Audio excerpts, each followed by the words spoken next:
Okay, we'll call the special council meeting February 26th to order. And we're going to start with a adoption of an agenda. Councillor Southcott, seconded by Councillor Isaacson. Any discussion? Favor? Asked. I'd like to acknowledge that we're holding this on the traditional lands of the Tla'amin Nation. And item 4 is public input period. This is very simple today. We have only one item, and in fact, it is covered under legislative matters. So if anybody would like to come forward.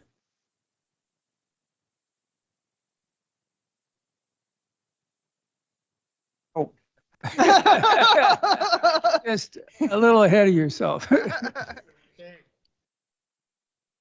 Good afternoon, Council. As you all know, and for the public, my name is Brad Collicutt. I am the president of the Powell River Professional Firefighters Association. I'm here on behalf of Local 1298 to express our strong support for the city's increase of 2 full-time firefighter positions in the upcoming budget. The proposed staffing increase is critical to ensuring both the safety of firefighters and the public.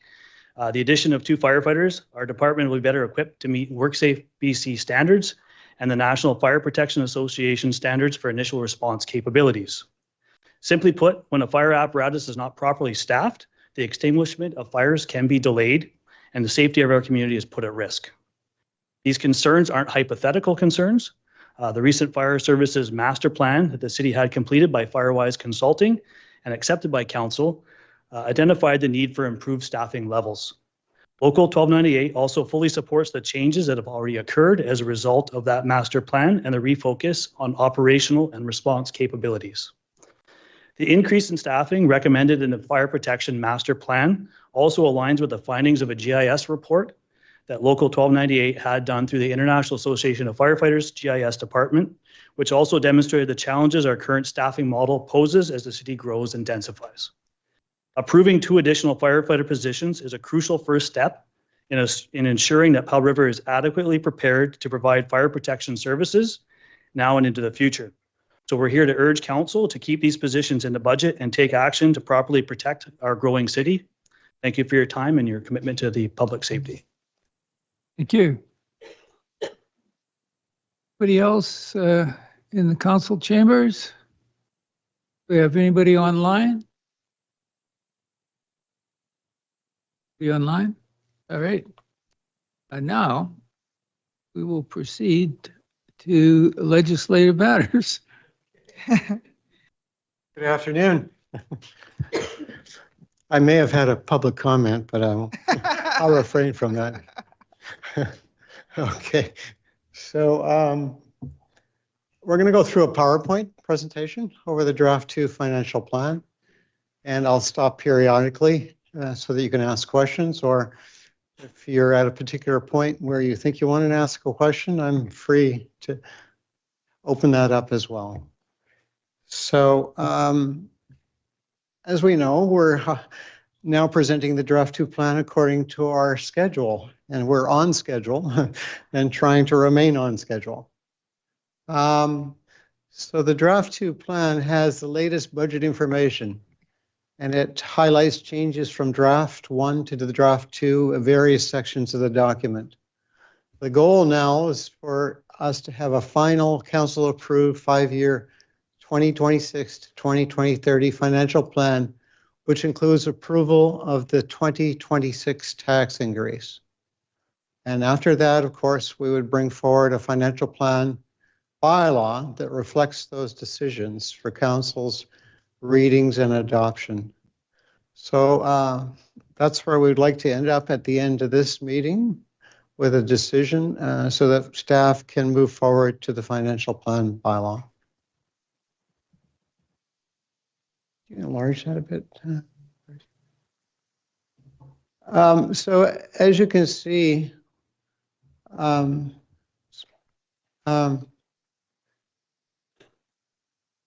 you know, the city has a sizable operating budget of approximately $53.5 million. And that, of course, is funded mostly by property taxes. But of course, that's why it's important for the city to continually review its other fees and charges on an ongoing basis, because fees and charges do make up a substantial portion of revenues as well.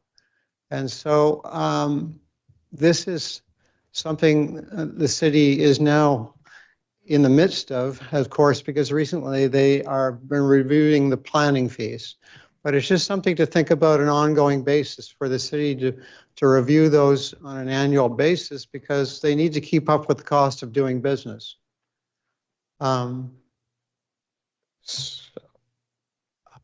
So of course, in terms of expenses, protective services, transportation, recreation parks, and general government take up big pieces of the pie. And there are $53 million of those as well in the plan. And the city's debt and interest principal payments comprise about 3.5% of the pie. And that includes the majority of debt servicing for the new wastewater treatment plant, which the debt, for the most part, has just begun on. So the city is committed to that for the longer term. But there are 10-year payout windows usually when it comes to debt, because they refinance. So at some point, if the city has money in a reserve fund and that 10-year window comes up, they could take some money out of there and reduce the principal balance on that debt to lower the debt servicing costs. So as council recollect, we originally started out with about $370,000 worth of new construction revenue, and we're now at $471,000, and that is very positive, of course. But there's two sides to new construction revenue. There's the side where you get the revenue, and then there's the side where the city has to pay to maintain the infrastructure, the new development, etc. So one has to always be thinking of those two sides, because the city can't continually grow without adding to its budget to maintain the infrastructure and the services and the new development that's occurring. So in terms of the mill, as we know, this has been a major impact that's being felt in 2026. And the latest estimate is a loss of revenue of $2.9 million for the mill. And as you can see here, it's coming out of major industry, but there is some offset here that you can see to the utility class and the business class, which is making up for some of the lost revenue in part from major industry. So if we compare the draft 1 plan to the draft 2 plan, you can see where originally we anticipated there would be a loss of revenue of $3.8 million here, right? And now we're down to the newest estimate of $2.914 million. So that means the actual tax increase over the 3 years to pay for this loss of revenue has been reduced. And as a result of that, we're taking the money out of the tax stabilization reserve for $1.9 million in 2026 and $345,000 in 2027. And as versus the draft 1 that was taking the entire balance out of the reserve in 2026. So also the other positive or thing about this is we were reducing reserve transfers in 26 and 27 to offset the impact of the mill. But now we only have to do that in 2027, which means the discretionary reserve transfers, which we've been going over in a minute, have been able to be increased.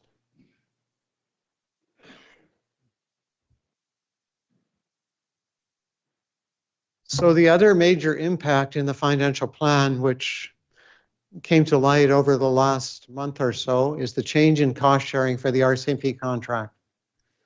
And that is going from a 70% cost sharing to a 90% cost sharing. And with the census that will occur this year, that will more than likely put the city over the 15,000 population threshold, which means starting April 1st, 2027, the costs will go up by over $1 million. So we have to have a strategy to deal with this as well. So in the recent report that went to council on the RCMP, as we indicated, we have an authorized strength of 22 members, but we budget for 20, with 2 members being funded from the RCMP reserve should the RCMP complement exceed the 18.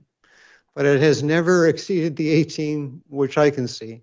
So this strategy ensures that people aren't being overtaxed, right? You don't want to pay for a service that you're not obtaining, right? So we have implemented this strategy in the draft 2 plan. And as part of that, we want to continue building up the RCMP reserve. And we want to phase in a tax increase of $1 million over 3 years at $333,000 a year from 2027 to 2029 to offset the impact. And we want to use the RCMP reserve funds in 2027 and 2028 to allow for the phase-in. So we're just going to go into this detailed sheet, which we'll try to enlarge here and just point out a couple of things. Move to the left, Carson, please. Right there, that's great, thanks. So you can see here, these numbers here. To allow for the phase-in, these are monies that are coming out of the RCMP reserve to allow for this phased-in approach. And these are the projected tax increases each year to phase in the $1 million plus tax increase that's required to fund the increased costs for the RCMP.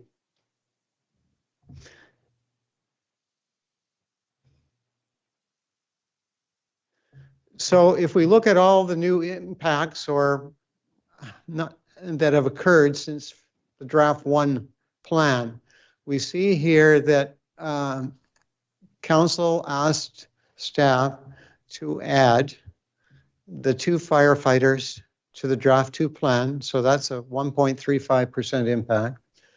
Additional funds for the auxiliary firefighters, and that's a 0.3% increase. So together, those are a 1.65% increase in 2026. And of course, there's incremental increases for those going forward as the costs incrementally go up for those on an annual basis. And then when we add the RCMP impact starting in 2027, you can see that has the impact of 1.31%, 1.31%, and 1.58% until we allow for the phased-in tax increase. So in 2027, you can see that the total impact of all those items is 2.25%. In 2028, it's 1.39%. In 2029, it's 1.67%. So we have these 2 major budget pressures, and we have to deal with them. And we're trying to deal with them through a phased-in approach. And obviously, this tries to reduce the tax impact and spread it out.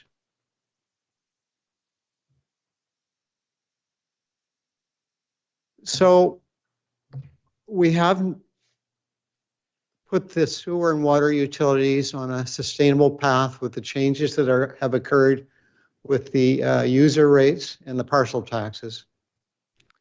And on March 5th, the bylaws will be coming forward for council to consider first 3 readings. But there is within the financial plan a 3% increase in the sewer collection rates and a 25.8% increase in parcel tax rates for treatment and for the sewer user rates.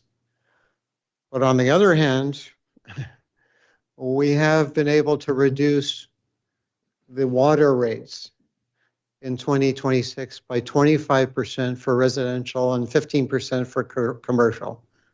So that, as we'll see in a minute here, has allowed for a rebalancing of the utilities and put them on a more positive path. So you can see here, as an example of the impact of that strategy, you can see here the sewer capital reserve now is starting to build up to a reasonable level. And part of the reason for that is that no monies have to be taken from the sewer capital reserve fund to fund operations. Now monies are actually going from operations into the sewer capital reserve fund. And you can see also that there's still a positive balance that's increasing in the water capital reserve fund. So that is a good news story, which now puts these utilities on a better path. So if we look at reserve transfers in comparison to the draft 1 and draft 2 plan, you can see that the budget for the discretionary reserve transfers has went up here in 26 and 27 and in 28. It has went down a bit in 2029 when we see the full impact of the RCMP coming aboard.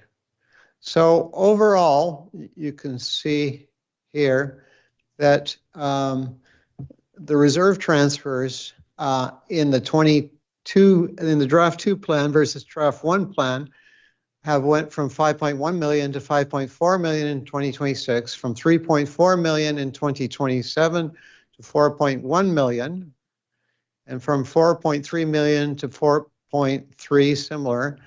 And then, of course, it's went down in 2029. And then once we get over the hump of having to deal with the RCMP and the mill, that we can start increasing reserve transfers and get them up to a more substantial level. So as we can see, we're dealing with lower reserve levels here because of the strategy that's being used. Part of these reserve levels, of course, are related to how much actual spending will occur. Right now, I would say that this is a worst case scenario in that all of the capital spending and special project spending occurs. But history has shown that that is not necessarily the case, right? As much as staff want to get done, in theory, these projects get stretched out over years. So again, this is a worst case scenario.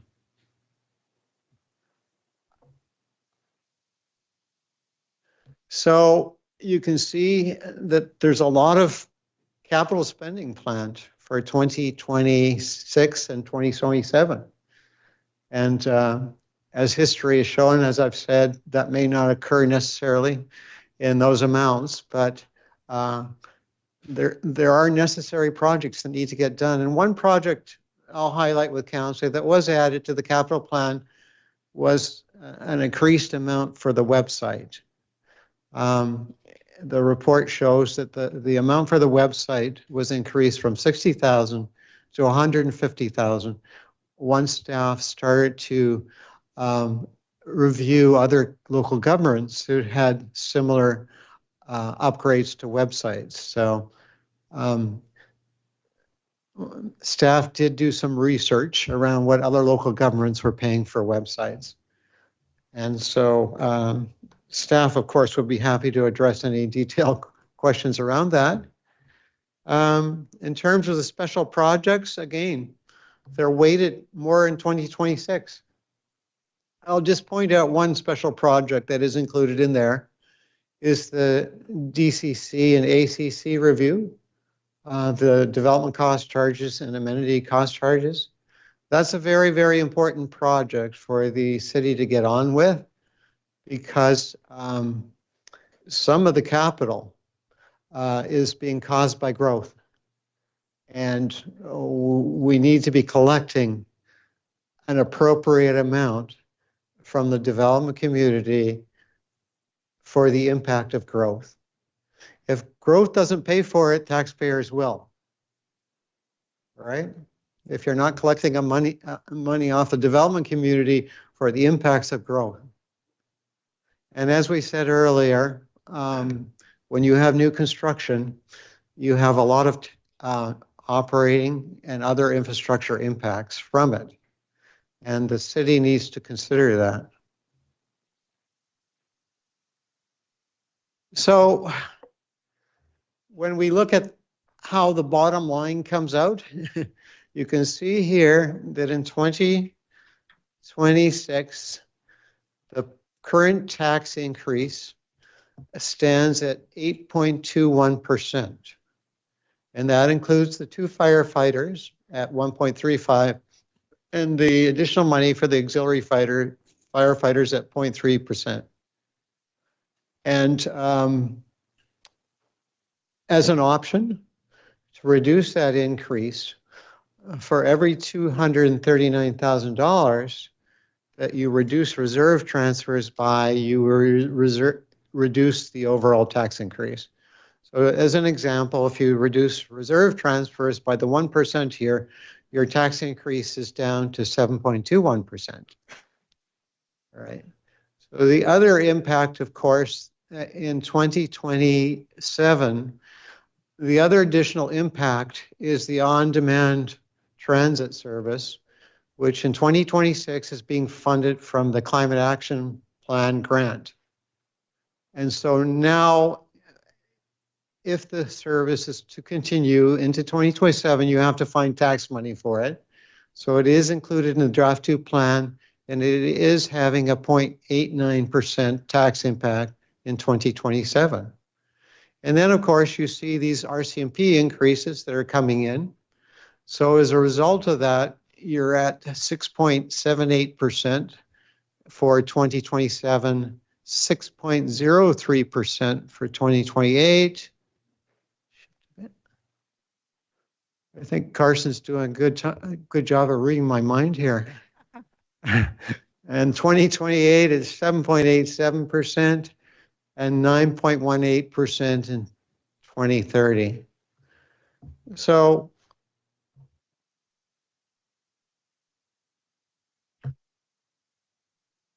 reserve transfers and reserves, right? They're important because you're putting away money for the future. But right now, the city needs to try to find a balance between the present and the future.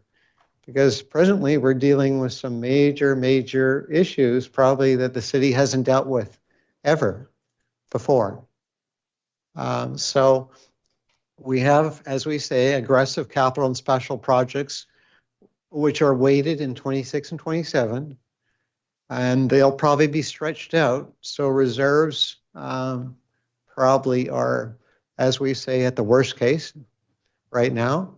And utilizing existing reserves and reducing reserve transfers to offset the major mill and RCMP contract financial impacts should be considered a temporary measure.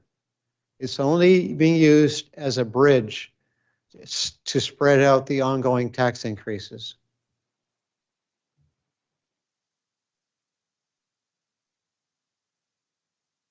It's not a long-term solution. When you have ongoing cost impacts, you need to find additional money to pay for it. in the form of new revenue, i.e. taxation, or you need to find reductions in expenses. You cannot continue to fund ongoing impacts from reserves. But the approach we're using allows for a phased impact and a temporary use of reserves, which helps to reduce and spread out the impact.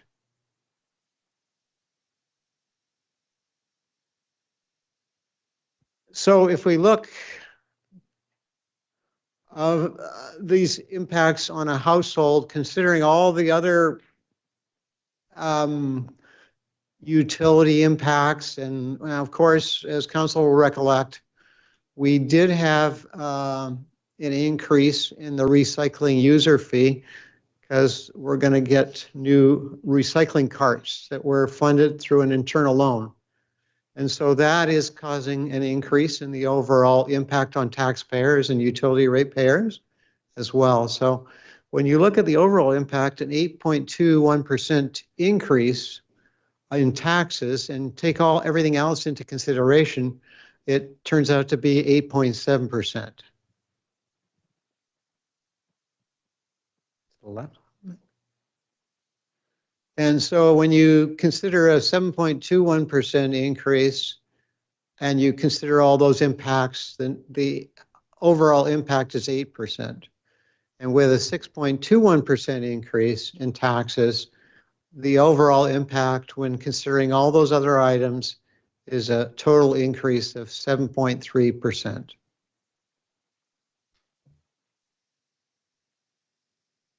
So just to remind council, the impact of the utility shift has been 2.6%. Because we are offsetting the large increases in the sewer side of things with the reductions in the water. So I thought that was a positive.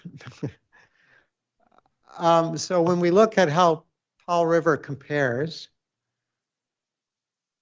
I think we need to take these comparisons with a grain of salt, though, because no two communities are alike. And the theory here is that you could take a house in Powell River and plop it down in these other communities, an average house, and it would be worth these other values that are shown in those other communities. So as we can see, an average house in Powell River is worth $601,000. And if you're in Coldstream, an average house is just over $1 million. So we can compare the total impact of taxes, utility rates, et cetera, on an average home with other communities. So in terms of the total municipal property taxes, parcel taxes, and user fees, these are the items that council controls. Certain other things are out of our control, but these are the ones that council controls. And in 2025, Powell River's total burden for all those items was just over $4,000 for an average house. And versus someone like, very comparable to someone like Port Alberni, right? But I think I'd rather live in Powell River than Port Alberni.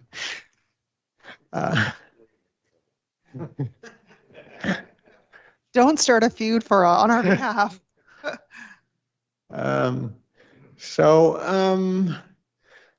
As you can see here, Powell River is very comparable to a lot of those other communities in terms of the overall burden.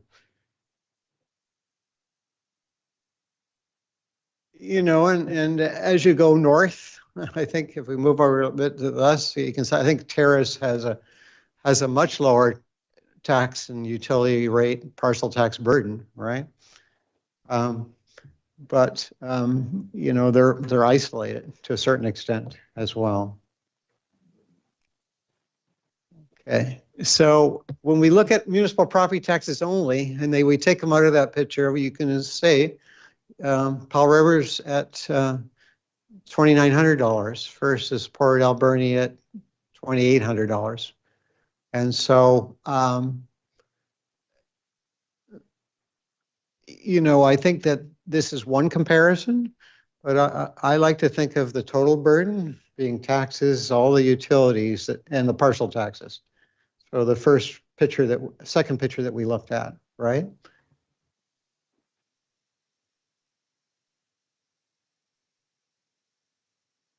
So when we look at parcel taxes and user rate fees as well, we're quite low compared to those comparative communities.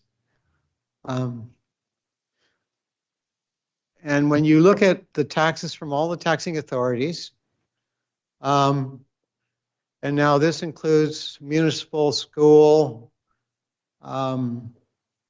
regional district, regional hospital district, BC assessment and MFA, which there are small amounts, but you can see that, you know, we're higher on the high side.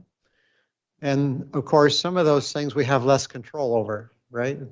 Particularly on the school side of things, right?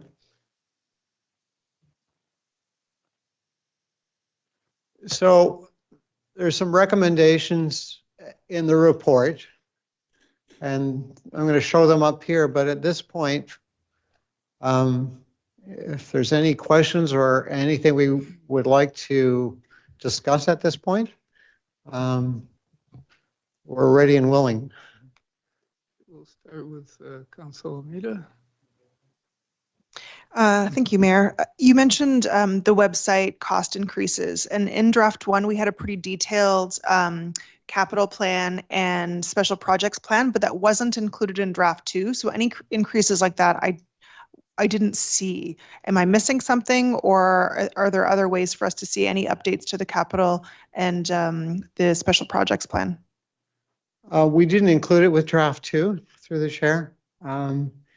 Because there were similar projects there. And I'm just highlighting that one was because that was the major increase. So we can send that out to council for more information. I think it was sent to a taxpayer the other day who requested some more detail, and it was CC'd to council as well on that. So one thing about those lists is, what happens at year end is there are certain projects that are in progress, right? So the final year end amount will determine how much money needs to be carried forward to 2026 to complete those projects. So, you know, once we do the financial plan, the numbers may change slightly because of those carry forwards as well. I've got another, but I can wait till second round. Thank you. I know comparisons are always pretty slippery, but I think the main thing that I look for right now is how the fact that we are isolated and yet we are pretty amenity rich in this community affects the rates, and what the comparatively, because I see some of the comparator communities that you listed actually have neighbors where people will be using each other's amenities. We don't. Right. And there's even some debate about how well, you know, how much equity there is between sharing for costs that are in this community right now. Anyway, that's another topic. Would you agree with that? That and what I see is actually a pretty positive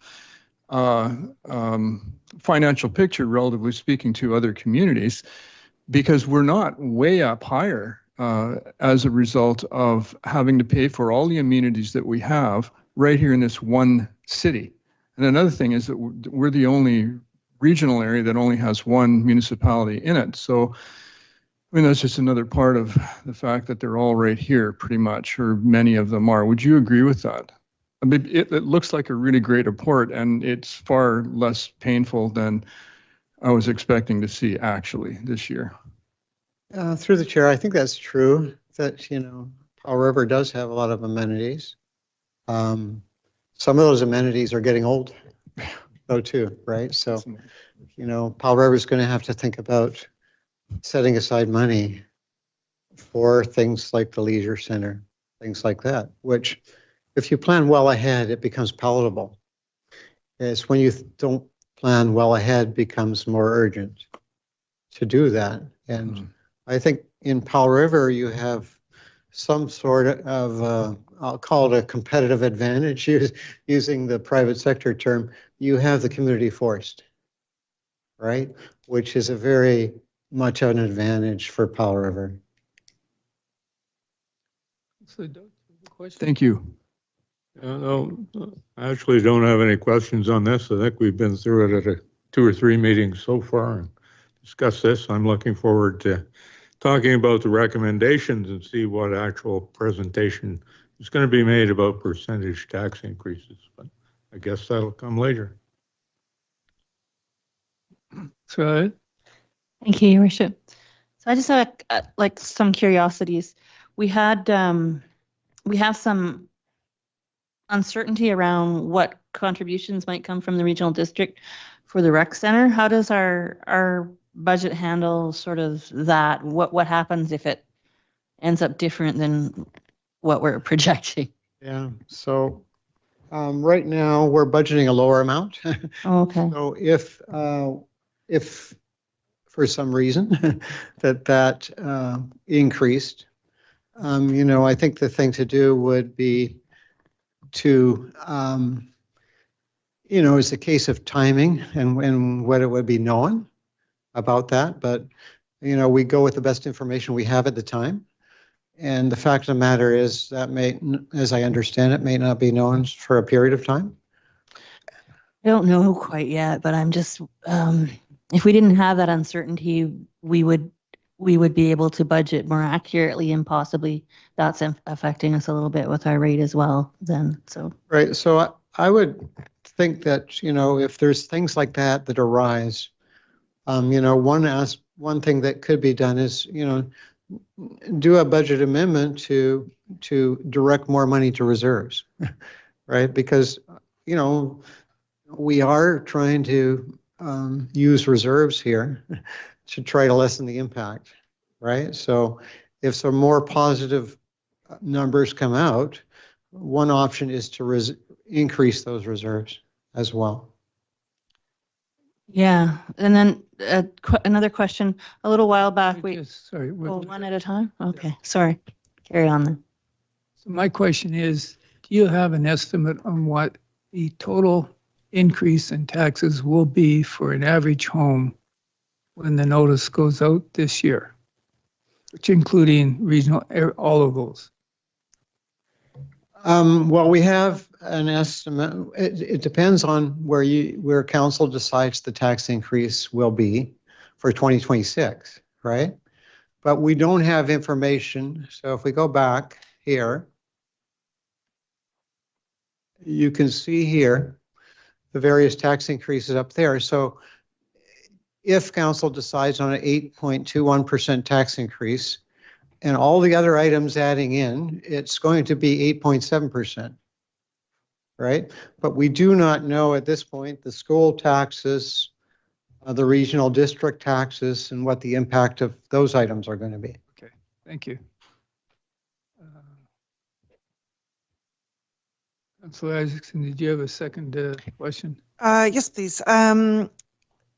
So in the comparing again draft 1 and draft 2, the capital plan, the 2026 budget for capital project spending for 2020 in draft 1 was about 19.3 million, and in draft 2 was 18 point whatever million. And so is that about moving some projects or purchasing until 2027, or what does that how do those two things differ? Because 2027 looks identical. Through the chair, that's a factor of more work was done in 2025 Okay, than we anticipated when we did the draft 1 plan.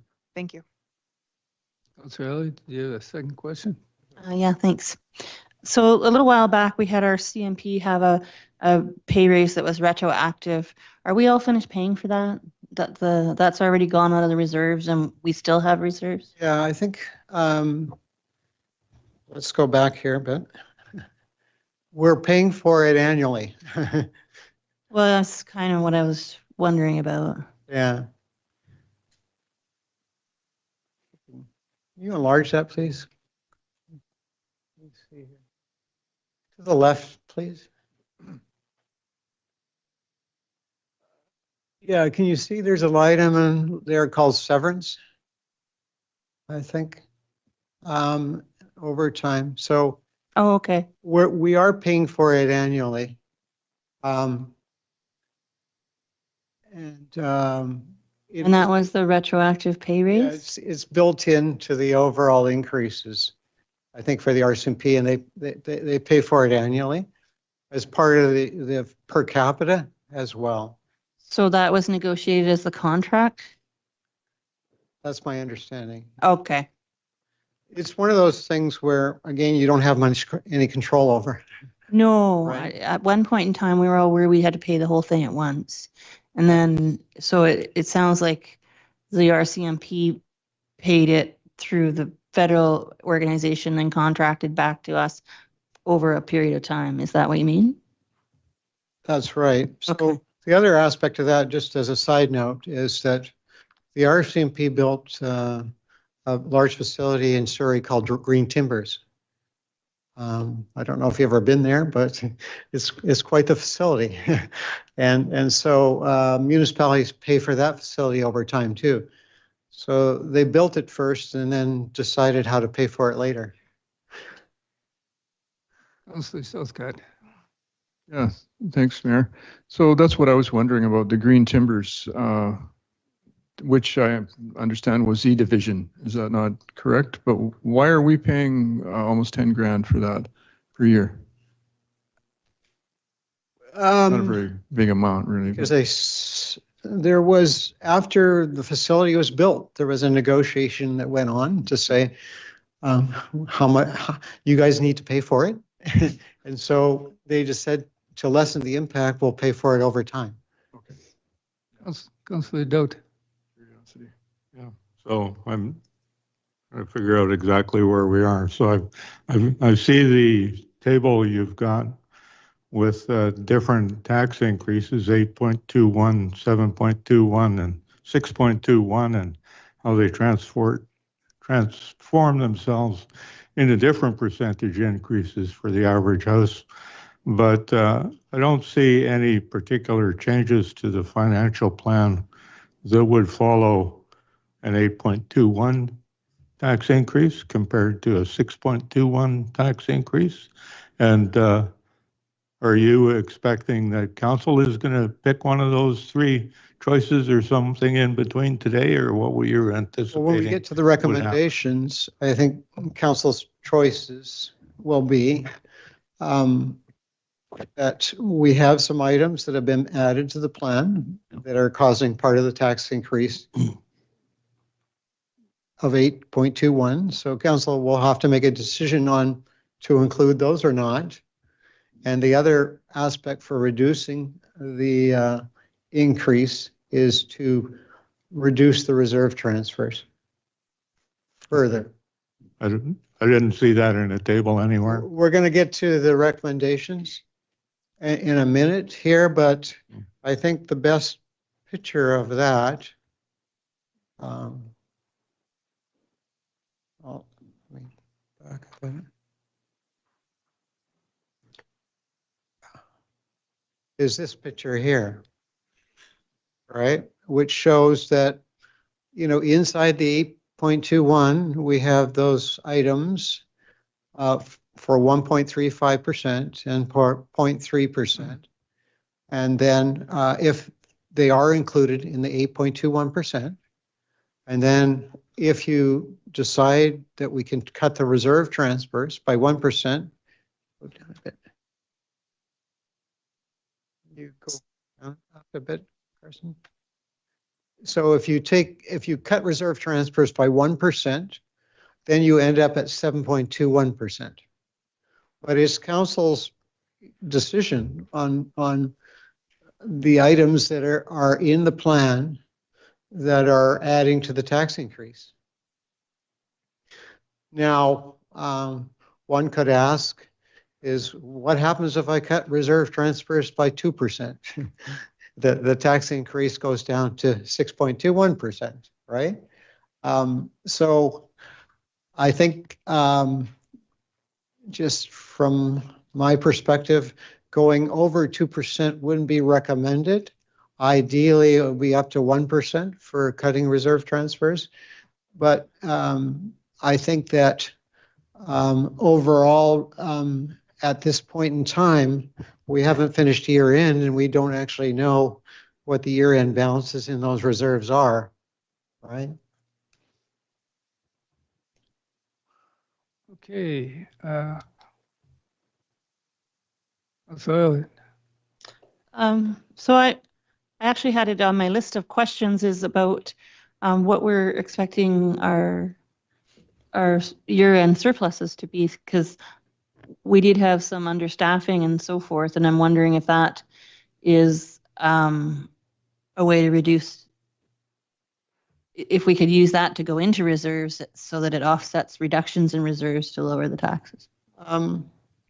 Through the chair, it would be nice to have the year-end numbers, but we don't have them right now. Mm. But I'll just point out one thing to council. You enlarge that a bit. Go up, please. No, other way. Okay, yeah. So you can see, go up a little more, please. Oh, other way. Yeah. Right there. So you see the line item called unappropriated accumulated surplus, general surplus, 1.1 million bucks. For a community this size, that's low. Because accumulated surplus is meant to be used as working capital before taxes and other rates are collected. So ideally, you should have about 6 months of operating in there. But in Powell River's case, that's low. So if there is a surplus in 2025, we would only be building that up, which is, it needs to be built up, is what I'm saying. Now, if you go and look at the utility side of things, let me see here. You can see in the sewer where the accumulated surplus is only $20,000. And the surplus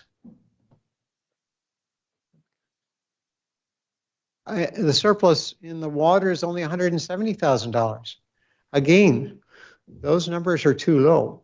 So when we bring forward the reserve bylaws to council, there is going to be a recommendation for sewer and water to take some money before we establish the new reserves from these capital reserve funds and to build up these surpluses a bit because they're much too low for this community.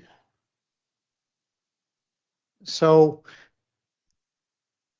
Can you explain the difference between the accumulated surplus and the reserves? Because I thought it was the reserves we use, but you're saying this is something different. yeah, the accumulated surplus is the net of the revenues and expenses on an annual basis that accumulates over time. Versus reserves are money set aside for specific projects that are going to be used over time. So the surplus is more operating in nature, right? Versus the reserves are more capital in nature, right? So it just so happens in Powell River for sewer and water, you did not have reserve funds, you had reserve accounts, right? And reserve accounts are not restricted by bylaw versus reserve funds are. So before we actually set up the formal reserve funds, we can legitimately use some of the money in the sewer and the water capital to build up those surpluses because they're much too low for this community. And so because they weren't restricted before, we were kind of using them as a surplus instead of a reserve. Yeah. Okay, that's why I thought what I thought. So again, we'll try to build these up, but as far as the year end goes,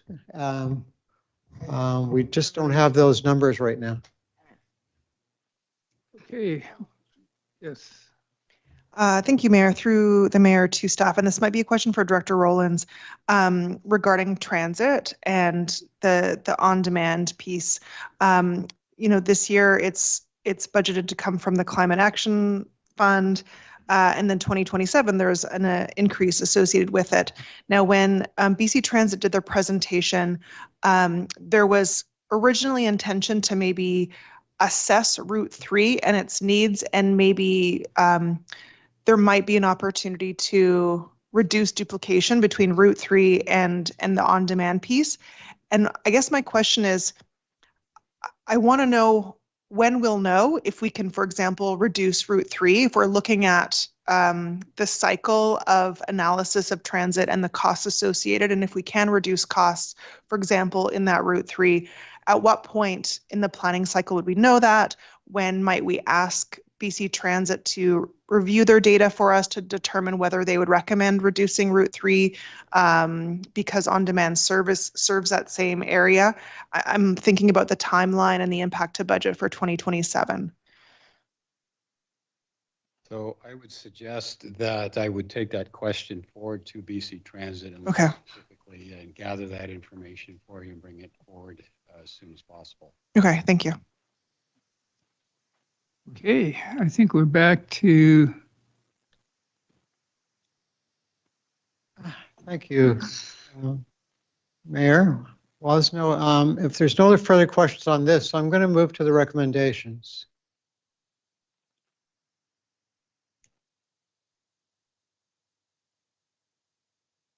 So the first recommendation is that the 2026 to 2030 financial plan bylaw include the financial strategies laid out in the draft 2 financial plan for addressing the loss of the mill property tax revenue and the impending increase in the RCMP contract costs, including the respective phased-in tax increases. We may want to deal with these one at a time. So I'll leave that one in council's deliberation.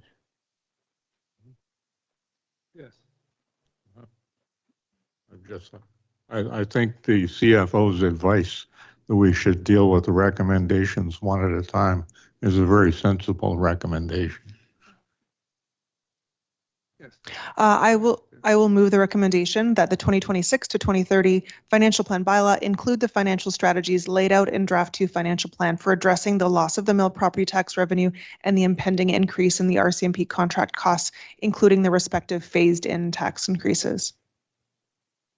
Seconded by Councillor Southcott. Just to speak to it very briefly, this is about the general strategies that are laid out, including drawing from reserves, spreading out the cost increase over multiple years rather than having big wallops on certain years. For example, 2027 with RCMP potentially. We won't know yet until the census is complete, and the loss of the mill revenue this year. I know the work to kind of ease us into this time of transition. The previous CFO, Denniston, supported us with that in having that reserve fund of about 2.2 million to draw from. And so this continues that approach of trying to spread the increase over years, and so that we're not seeing wide variations from year to year. And I appreciate this approach. Thank you. Okay, we have a motion that's been seconded. All in favor? Passed unanimously. Thank you. Okay, then we'll move forward with the second one. And as you can see here, this deals directly with the tax increases that we're going to be establishing in the financial plan, including the 2026 tax increase. And it includes, of course, whether council would like to include the 2 additional firefighters and funds for the auxiliary firefighters in 2020, starting in 2026, and whether we would like to continue with the transit on-demand service starting in 2027, because as we know, it'll have to be funded from taxation starting in 2027.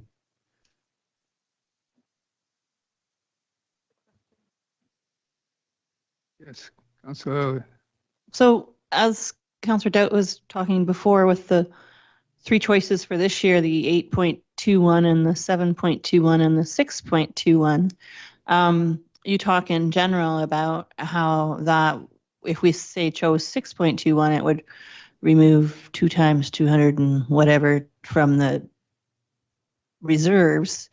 Is there we don't really see the strategy of how you apply that across the reserves and whether that meets our needs for the strategies you've talked about or how that impacts those strategies? Through the chair, that's true.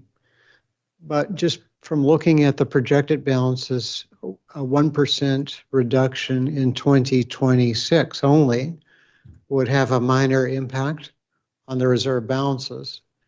And I guess once the year-end balances 25 are known, we would have better information. But a $239,000 reduction in 26 would not have much of an impact on the balances.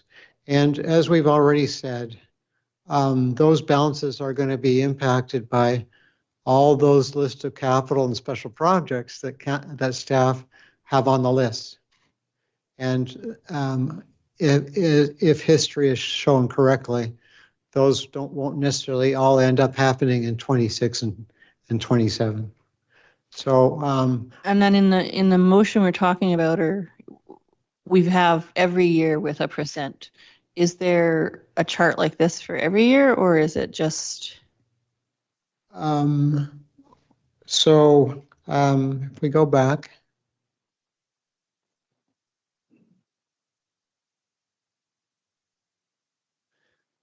The tax increases for every year, for example, including the firefighters and that, and the transit on demand and the RCMP phase-in would be 6.78%, 6.03%, go across, 7.87%, and 9.18%. But that, of course, does not include any reductions in reserve transfers, right? So what I would be recommending to council is you only deal with reserve reductions in 2026 if you want to reduce the overall 2026 tax increase. And then the other years can be looked at more closely once there's more firm handle on what the financial status is at the end of 2025. I understand the process now. Thank you. Councillor Doubt. Mr. Mayor, I'm looking at recommendation number 2, and I'm going to move that we separate recommendation number 2 into 3 parts. The first part being one that talks about percentage increases in property taxes. The second part being the additional firefighters and funds for auxiliaries. And the third part being transit on demand. And we debate them separately, starting with transit on demand, followed by the firefighters. And then we can have some kind of logical progress into what the tax increases might be and their effect on that. So that's my motion, to separate it into 3 parts so that we can make some progress, hopefully, in getting through all of the decisions that have to be made. Okay, I'm going to ask if there's a consent on that recommendation. Yeah, I Yep. think procedurally we just split them. Yep. Okay. So, Councillor Doubt. Okay. And I would move that we recommend that the tax increases include property tax increases for 2027 to 2030, including the following: I, transit on demand service. If you're the seconder, I'll speak about that. We've talked about that in and out. It's been part of transit plans. We have a commitment from BC Transit that they're going to participate in a trial in putting it in place, and they're going to pay for it in the future. It's always been my concern that we should get BC Transit participating if we're going to do that. Seems to be something people want a lot. I would like to see improvements in transit, so I'm in favor of this. So I'm going to make a comment. This is equivalent to about $19,000 a month. So if we have 100 people using this on a monthly basis, that's $190 a ride. If it's 1,000, it's still $19 a ride. So it's this comparison with, we have a taxi service in town here. Is there any rationale for not encouraging people to use the taxi rather than the general public putting $20,000 a month into this service?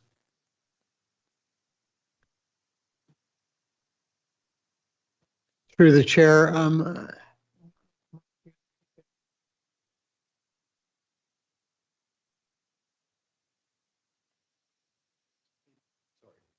Through the chair, I could probably speak a little bit to that. I'd have to look at the particular number and how it's divided out, because on the on-demand, it goes to certain places where multiple people get on.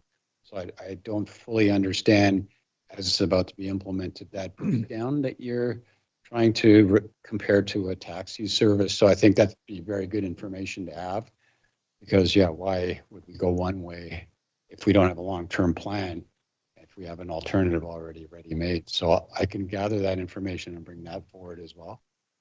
It just seems like $200,000, given our financial challenges. If, we knew that there were 30 people, make a decision fairly easy. Okay, thank you. Yes. through the chair, I think there's time for council to evaluate the service after 2026, prior to the 2027 budget, to see whether, and get more data to see from cost-wise, to see whether they'd like to carry on with the service. Councilor Southcott. Thank you, Your Worship. Yeah, I don't know whether my comments are even germane at the moment, but I do support this because having been involved with the Zunga bus route from the very beginning of it, I've also paid a lot of attention to how data has been collected, which I absolutely do agree or I see as inadequate, to really give us a clear idea of how well it's used. But my impression is that it was a lot better used, and that was my personal experience through trying to actually use it, than the numbers actually reveal. I'm more concerned with the general trend through our changes in our society, where both older demographics and younger demographics are increasingly not using private vehicles, even in this community where we absolutely assume everybody should have a private vehicle, a lot of us, but it is increasingly not the case. So this is serving long-term vision, which I think adds major sustainability for our general population in the community, and that's my view after watching and doing what analysis I can for quite a few years now. So I really support this. Thank you. Okay, we have a motion. Any further? Yes. Councilor. Well, there's a motion on the floor, and I think that my colleague, Councillor Doudt, said a lot of what I would have wanted to say. I could add that I received a lot of feedback during our pilot, and this would be an integrated on-demand system with our transit system. Should improve all of the connectivity over and above what we had on our pilot. I believe that we have in our Climate Action Reserve funded it out of that for this year, and so there's tons of time for us to look at that integrated model and see how it improves services for people in the Powell River area. Transportation in a community like ours it's been hard for BC Transit to find a model that serves people well. I do know that there was a lot of feedback from seniors, youth, folks who were not necessarily driving that really thought that service was quite valuable. So I'm in favor of it. Okay, we have a motion. See no further questions. All in favor? Opposed? Motion carries. On to the third one. Through the chair, I think Councillor Doubt was Glenn wanting to Bottomer. entertain the firefighters and the auxiliary firefighter question next, I think. That was my motion, that the next part would be the 2 additional firefighters and the funds necessary and the funds for auxiliary firefighters. Second by Councillor Southcott. Any discussion? Councillor Southcott. Thank you, Bishop. I also support this. I've been watching the staffing and utilization of the department since I came back here as a paramedic. So seen it from the inside and from the outside. Staffing levels have not increased over that period of time. That's 2 decades now, essentially. In fact, there was 1 position removed, and it never was filled. So systems like this, where the demand has steadily increased over those years, stress those who are serving to make it as effective as it has been. And you get to a point where the wear and tear on staff comes to a level that isn't really reconcilable with the cost. So simply on that basis, I see justification for this increase, but it's to some degree preventative as well, because I think the department has compensated extremely well over the years for the challenges that it's faced. And I'm also glad to see what is really not a big increase in funds for auxiliary firefighters, because I think that's a very important component to the whole picture that we have here in this community. So I emphatically support this. Thank you. Great. Councillor Isaacson. Thank you, Mayor. I wanted to address one set of comments that we received quite a bit in the feedback for the budget survey, and that was the expectation that we could reduce firefighter costs if we didn't respond to as many ambulance-related calls. And so I want to address that from 2 angles. One is we actually did pass motions last year to reduce the severity of calls that firefighters do respond to. And what that makes possible is to use that time for things like training when there aren't fire calls. But it doesn't fundamentally reduce the number of firefighters needed at one time, because there's meant to be a complement to be able to address any structure fire or major event that happens. And so while there may be minor savings, or it allows for that time to be used in better ways and to be able to help maintain the health and morale of firefighters, it doesn't actually, by responding to fewer emergency calls, it doesn't reduce the number of firefighters needed that some members of the public might hope in order to reduce taxes. And so while that's something that's on our mind and we consider, those 2 things don't correlate side by side, unfortunately, when it comes to taxation. Thank you. Okay, Councillor Elliott.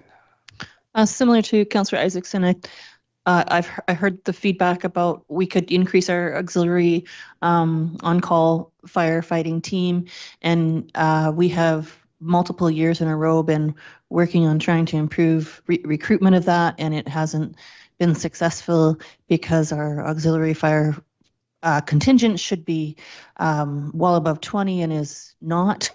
And the recruitment of that there isn't the same amount of folks able to participate in the auxiliary fire as we've had in past years. And that continues to be a trend, not just here, but everywhere. And so that also is not an option that has been working for us. Okay, we have a motion. Councillor Doubt. Yeah, if nobody else is going to speak, I want to say a couple of words. First, we've heard reports from the fire chief and from a consultant about our fire protection, and they've all pointed out that we need to have a full crew on each truck in order to provide the safety margins we need. There are efforts that are going to happen where there is a fire and there will be another crew that needs to be called out for another call. That's not too outrageous to think there could be 2 calls at the same time. And you need the right number of people to operate the trucks. And I was thinking about this earlier this week when I live across the street from a school and the fire truck showed up in the afternoon. It seemed obvious to me there was probably a false alarm going on. The kids were all playing in the playground like they normally do. I was thinking, what happens if there's a fire in that school and there's only 2 or 3 people on the fire truck, and how do they deal with the situation? So I think it's worth investing in having the staff to provide a full response to fires in the community. Yes, it costs money.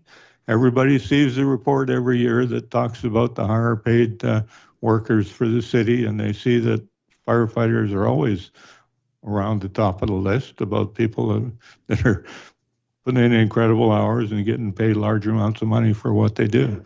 But I think we'll ease that off a bit if we have enough people on staff generally to cover all the shifts and reduce overtime. That's why I'm in favor of this. It would be nice to say we could do it more cheaply, but I don't think we can. Okay, all in favor of the motion? Passed unanimously.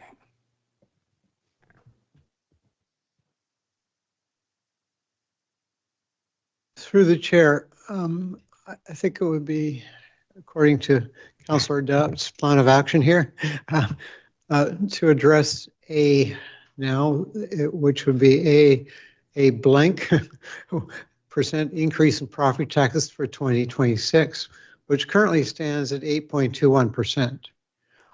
If council would like to reduce that, they could add a caveat at the end of that to reduce reserve transfers by X% so that the tax increase would go down. So for example, I'm using an example, the motion would be a 7.21% increase in property taxes for 2026 with a 1% reduction in reserve transfers. So those 2 things go together. So I just wanted to point that out to council. Councillor Doug. Yeah, so Mr. Mayor, I'd like to make that motion, but with the first blank filled in by 8.1 or 8.2? 8.21%, and the other one's filled in according to the financial plan. And if you're the seconder, I'll speak to that. Seconded by Councillor Isaacson. So I'm looking at the increase, and yes, 8.21 is a significant increase, but I've listened to what the CO has to say, and I've read the reports about the reserves and about the balances that we don't have, and the fact that we need to build up those balances to do the maintenance of our water and sewer and buildings and roads. You know, people are writing me letters about potholes and things like that, and to do that, we have to contribute our money to our reserves and our budgets for doing those things. So I'm not in favor of reducing the reserves. I think from what we're being told is our reserves are not high enough as they are, and 8.21% is a reasonable way to build up those reserves genuinely slowly, but build them up nevertheless. Councillor Southcott. Thank you, Your Worship. So I have a question so that I can be really clear about this. Mr. CFO, you said that we really, or at least what I understood was that we would have a better idea as to how to make a decision on even your suggested possibility of a 1% difference between the tax rates or the increases here when we know what the actual the surplus is for 2025. So wouldn't it make more sense to put the decision on that? We know that there's a range here, and I support, or I agree with Councillor Dowd, but I also am concerned by and I'm grateful basically as a taxpayer and on behalf of all the rest of taxpayers in the community for that flexibility of you're feeling comfortable that we could actually drop it by 1%. But wouldn't it make more sense to put that decision off until we really do have more of an idea as to what the surplus is, so we can take into consideration Councillor Dout's concerns for our reserves and the health of our reserves, which we won't really know until then, right? Through the chair, in an ideal situation, we could do that. But due to timing, Oh, right. the year end is not going to be available till approximately May 15th. Mm. And then that's the time when, we have to have a financial plan well before that. And then we have to have a tax rates bylaw. So unfortunately, it's a case of timing. As I've said to council, I would be comfortable with the 1% reduction. I think that going above that, I wouldn't want to recommend. But in order to lower that by 1%, I think that it's $239,000, which is in the grand scheme of things, a lower amount. And I think that generally speaking, dealing with other local governments that I've dealt with, their year-end balances for reserves and surpluses end up being a bit higher because they were never able to do all those projects that they had planned for in the previous year. Councillor Isaacson. Thank you, Mayor. When I was reviewing this report, one of the things I had considered was proposing to go with the decrease in 1%. I'm someone, though, who has generally never supported a reduction in transfer to reserves because it just transfers the burden to taxpayers of 10 years from now, 20, 30 years from now. And so even though this amount is small, those add up over time. But one question that I do have through the mayor to CFO Bjerregaard is, if there was the 1% decrease this year, the numbers then to go back up to where we should be with reserve contributions would mean an increase above and beyond the 6.78 next year. Would that be correct? Because we would have reduced this year. It would be only a temporary reduction Yeah. in 2026. Yeah. Right. They would still go up in 2027 because we are increasing the reserves. And the discretionary reserve transfers have went up in 2027. So it would be only a 1-year thing. Yes, it would be a 1-year reduction, but when we look at the tax rate changes, because we had that reduction year one to get up where we need to, the percentage increase actually looks higher in 2027. To get up to where we should be if we were only reducing for the 1 year. Yeah. Well, I think I understand what you're saying, but the reserve transfers in 2027 won't be affected. I understand that. Just Right. CAO. I think I can answer your question. You're basing this on the fact that we have an ultimate level of reserves that we're trying to hit and or should be hitting, and the way this is constructed isn't that. We're just slowly building those up. So in theory, if we were trying to make up next year for the lesser reserves this year, then we would have to add more reserves next year to get to that point. I think that's what you're saying, no? No, so maybe more specifically, let's say we, if this was voted down and we went with 7.21 instead, what would be the percentage increase for 2027? Would it still be the 6.78 or would that number change? It would still be the 6.78. Thank you. And so knowing that now, I support this motion and I do not support were this motion to fall and we went with 7.21 because over time that lack of contribution to reserves now again adds up and shifts the burden into the future, and I don't like doing that, so I support Councillor Dout's motion. Thank you. Councillor. Thank you, Your Worship. I know that reserves and the amount that we set aside for risk management, we have much lower risk when we have healthier reserves and higher risk when we have lower reserves. It's a bit of a moving target. I would have been happier to vote actually 6.21% property tax, as I'm confident the option wouldn't be on here if it was something that was too risky for our city. And we have so many other cost factors happening in our community right now. And if we can still deliver a responsible budget with the services that we need at that level, then that's what I would have been most comfortable with. I will vote against this motion. We have a motion which has been seconded. All in favor? Opposed? Motion passes. Thank you. There's a third motion here I can make, Mayor. Show it up on the screen. Is there any additional context for this one? No, we've already been done. Okay. I move that the distribution of discretionary reserve transfers in the 2026 to 2030 financial plan be revisited once the 2025 year end is completed and all of the respective year end reserve and surplus balances are known. Councillor Southcott, any discussion? All in favor? Passed unanimously. The chair, well, thanks to council, we have made a decision here and we'll be coming forward with a financial plan bylaw.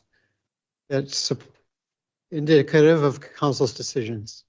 Thank you for your work. Thank you. That's a lot of numbers. All right, we'll now move to public clarification. Any questions?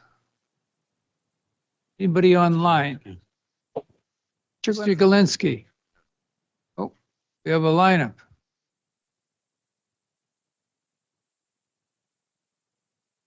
Good afternoon, Council. My name is Cameron Bailey. Just a couple of clarifications, if I might. This on-demand transit, is that the Zunga Bus program? Or is that the Handy Dart? Or I'm not familiar with that. Ask staff to respond. CAO will respond. My understanding, it's not a handy dart, it is call on demand and arrive at certain places. Call is made, try to grab a few people for pickup. Through BC Transit, or is it the Through Zunga? BC Transit. Okay. Through BC Transit. So not a city cost. That's correct. Well, it's a city cost as a contractor to BC Transit. Okay. Yeah. All right. And given the ongoing problems with Lyft and the homeless issues, I would think calls for police, fire, and ambulance have gone up quite dramatically in this community. Is there any provincial help for that? And so on to cover the increased costs of responding? So Thank you. So we've received reports on calls for service for both police and fire, and they have not gone up dramatically. Okay. Yeah. Might be an avenue to take a look at in future, because I think we're going to have some more problems. Thank you. thank you. Mr. Galinsky. Thanks, Your Worship. I just had one brief question. It was unclear to me on item 5.1 whether the 8.21% increase in city, I'm wondering if that's an increase in city requisition or whether it's the actual effect on city taxpayers.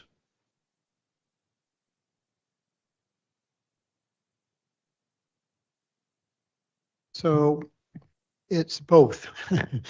An increase in the requisition and an increase in an average house, which was showing up on the screen. That was my question, Your Worship. Thanks for the clarification, Mr. CFO. I appreciate that. Thank you.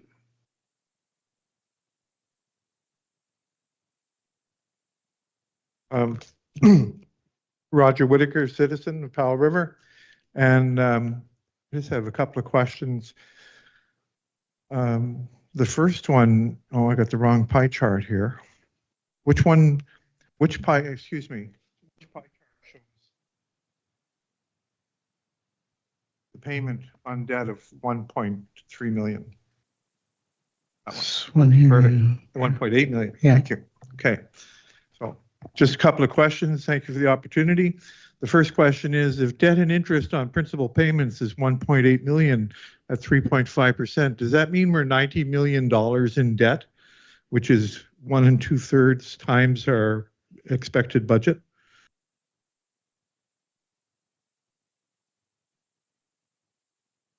To the chair, no, we're not that much in debt. I think it's roughly 35 million that's owing on the sewer treatment plant.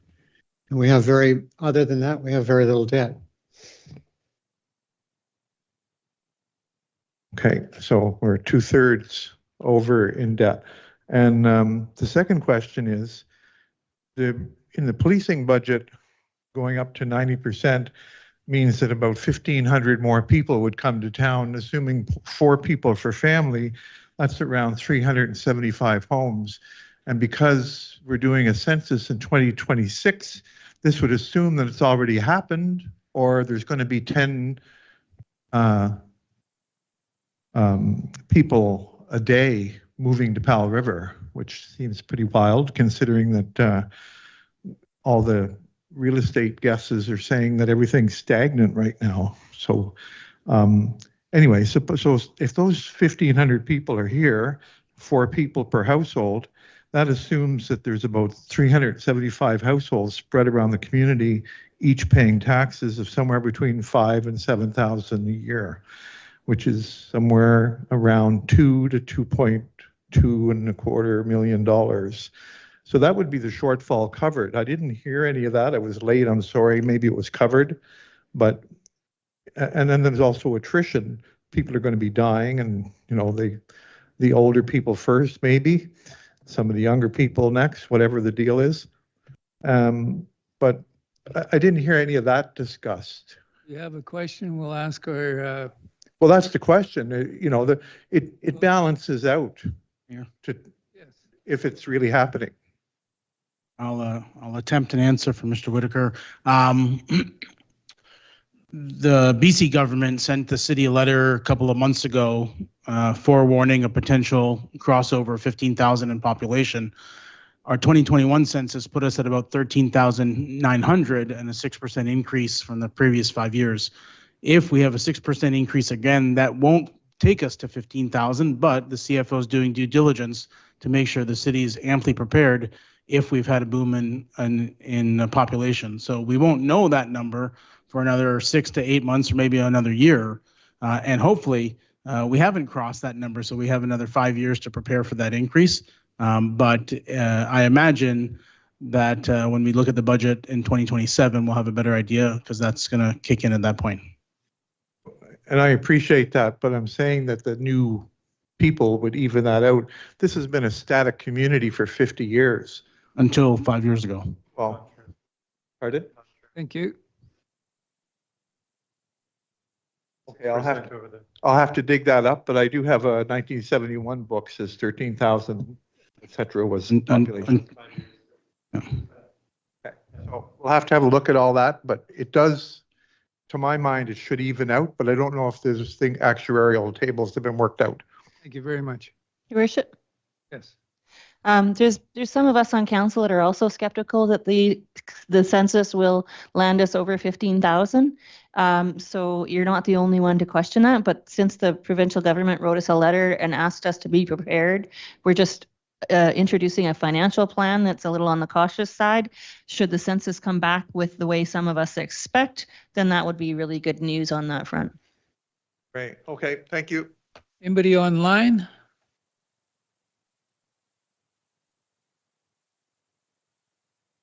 Don Edwards. My question is to the CFO. You mentioned buying a bunch of new bins for the city.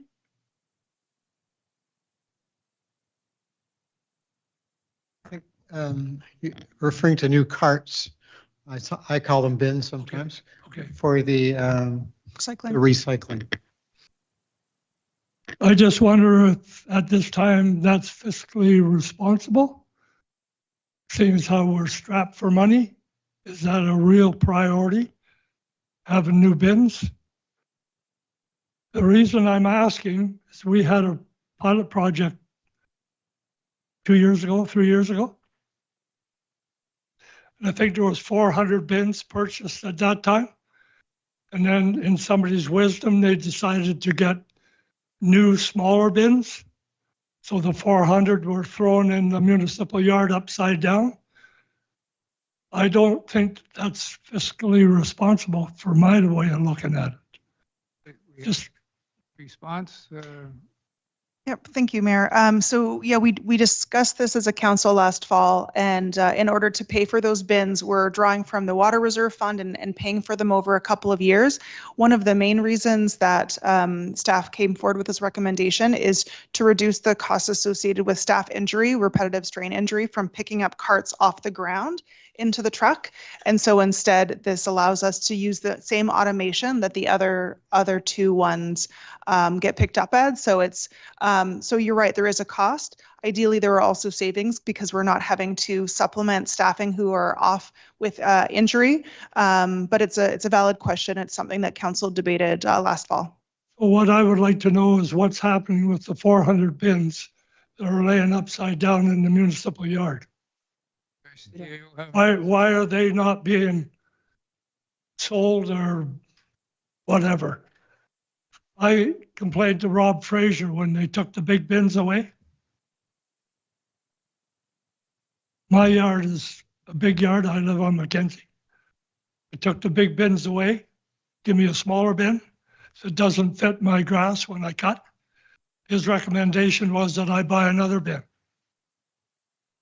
I just wonder why you got rid of all the big bins, didn't reuse those ones when you bought the new green ones. Oh, green bin. It just doesn't make sense to me that you would throw 400 away and buy all brand new small ones and leave all those laying there. We understand the question. Let's see if we can get an answer.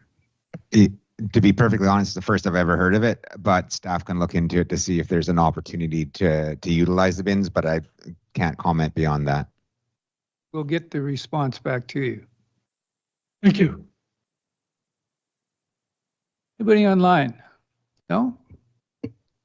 Okay, we're at that point